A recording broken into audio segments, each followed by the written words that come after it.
नमस्कार, मैं हूं दिव्यांजलि मोइत्रा। गलवान घाटी विवाद जारी है और दूसरी तरफ कोरोना का विस्तार भी जारी है।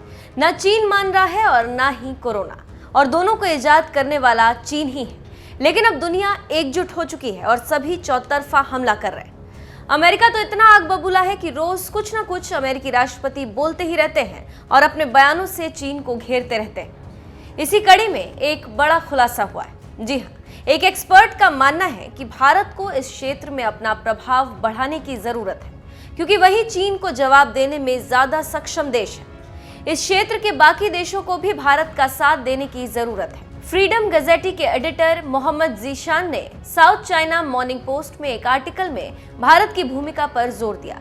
अपने लेख में जीशान लिखते हैं कि चीन को जवाब देने के लिए बराबर की ताकत चाहिए, यानी शक्ति संतुलन होना चाहिए।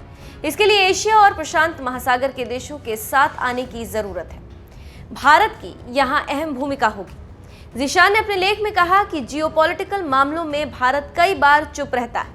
अब ऐसा नहीं होना चाहिए। वियतनाम से उसके सैन्य रिश्ते बढ़ रहे हैं। 2016 में फिलीपींस और चीन के बीच दक्षिण चीन सागर विवाद से भारत दूर रहा था, लेकिन अब उसे इन मामलों में दखल देना चाहिए।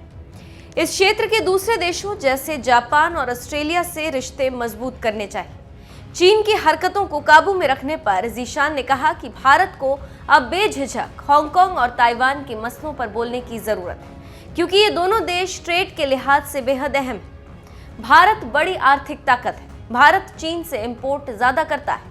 भारत ने पहले एशिया प्रशांत महासागर क्षेत्र में इकोनॉमिक पार्टनरशिप पर ज्यादा फोकस नहीं किया। ये गलती थी। जीशान ने भारत द्वारा हाल ही में चीन के खिलाफ उठाए गए आर्थिक कदमों का समर्थन किया।